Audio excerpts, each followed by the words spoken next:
ऊंची नीची पहाड़ियों के बीच बसा गांव पाली बहुत ही सुंदर था। पहाड़ी ढलानों पर चीड़ के पेड़ दूर दूर तक फैले हुए थे।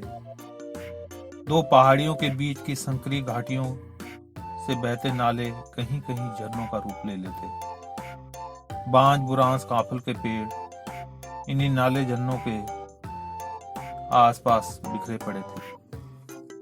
पहाड़ी ढलानों पर सीढ़ी नुमा खेत दूसरे पहाड़ की धार से देखने पर मन मोह लेते थे। उसी पाली गांव में एक परिवार रहता था। परिवार के अच्छे दिन चल रहे थे।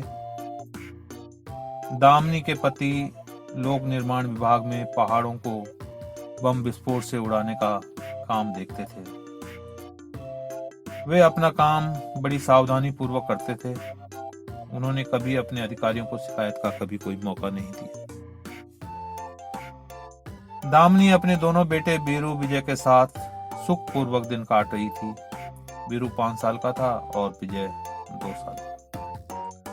वह अपने बच्चों के लालन पालन में कोई कोर कसर नहीं छोड़ती थी। दामनी के सास ससुर स्वर्ग सिधार गए थे, अतः उसका पति जयराम और दोनों बच्चे ही उसका परिवार थे।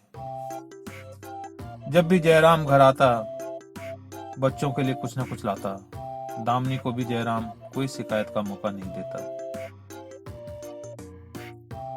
जयराम दामनी का और दामनी जयराम का खूब ख्याल रखती। बीरू विजय की अटखेलियां देख देख कर दामनी जयराम बहुत खुश होते। जब भी समय मिलता, जयराम दोनों बच्चों को अपनी पीठ पर बिठाकर पूरे घर के चक्कर घोड़ा बनकर काटते। बच्चे कहते रहते, चल मेरे घोड़े, चल मेरे घोड़े।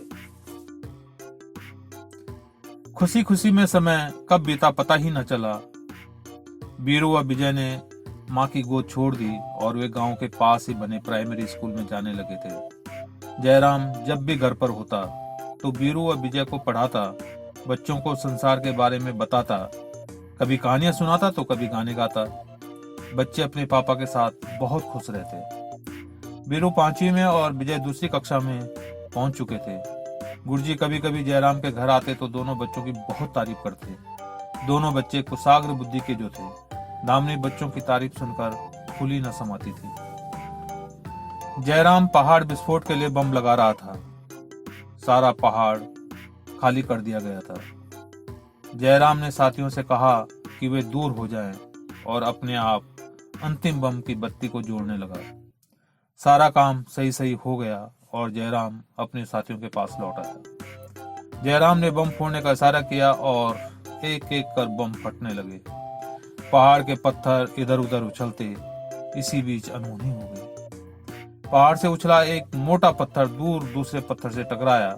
बिजली की तेजी के साथ दूसरा पत्थर उछला और सीधा जयराम के सिर से टकराया। जयराम वहीं गिर गया। क्षण भर में जीता जागता जयराम मर गया। दामनी का परिवार अनाथ हो गया। दामनी जीवन भर के शोक में डूब गई और बच्चे अपने पापा के लिए तड़पने लगे। गांव वाले दामनी के घर पर रहते, उसे ढांढस बंधाते और अपने घरों को निकल जाते।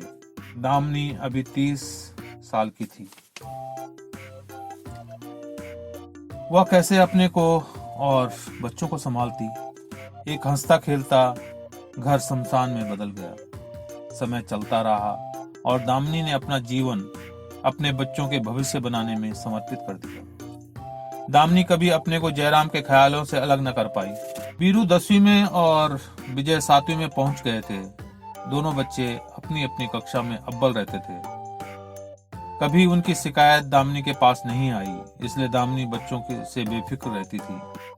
दामिनी की जमा पूंजी भी खत्म हो गई थी और घर के आर्थिक हालात दिन प्रतिदिन खराब होते जा रहे थे। गांव का लाला भी दामनी के हालात जानता था। वह दामनी पर बुरी नजर रखता था, इसलिए उसका नाजायज फायदा उठाना चाहता था, मगर दामनी कभी अपने चरित्र पथ से न भटकी। बीरू बड़ा हो गया था। वह 10वीं में अपनी कक्षा में सबसे ज्यादा नंबर से पास हुआ था, मगर वह खुश नहीं था। वह जानता था कि मम्मी के पास उसे आगे पढ़ाने के लिए पैसे न होंगे। वह लाला की नीयत व मम्मी की मजबूरी को समझ रहा था। बीरू ने फैसला किया कि वह अब पैसे कमाएगा, अपने भाई को उच्च शिक्षा देगा और अपनी माँ को हर सुख देगा। माँ बीरू के फैसले को ना पलट पाई। बीरू पाली के एक जंगल के ठेकेदार के साथ सुपरवाइजरी के काम में लग गया।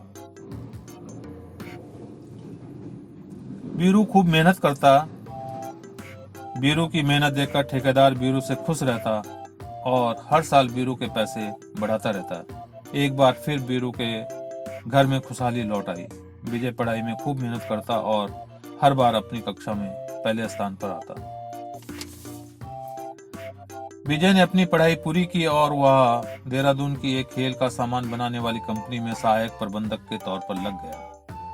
विजय का अपने मालिक जितेश से सीधा संपर्क था।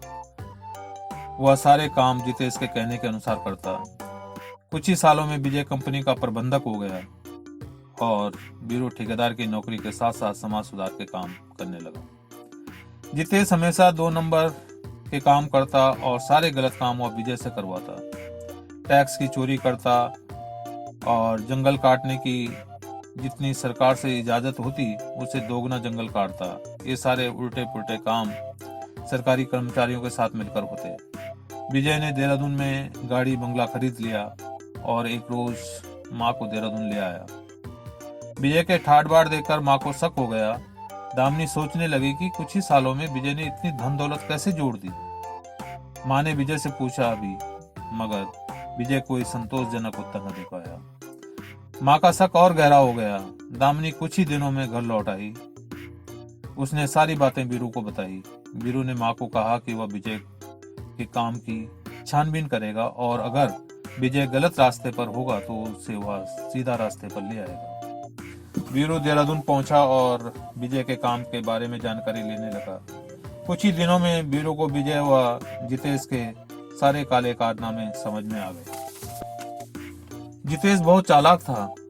वह सारे गलत काम विजय के नाम से ही करता ताकि उस पर कोई आंच ना आ सके। बीरू विजय के घर पहुंचा।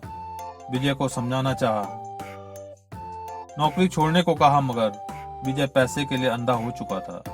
उसने अपने उसी भाई पर जलन की तोहमत लगा दी। जो भाई बचपन में उसे कंधे पर उठाकर स्कूल ले जाता था, उसके सुख दुख का ख्याल रखता था।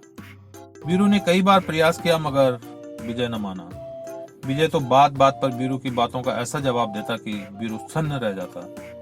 विजय की आंखों पर लालच की पट्टी जो बन चुकी थी।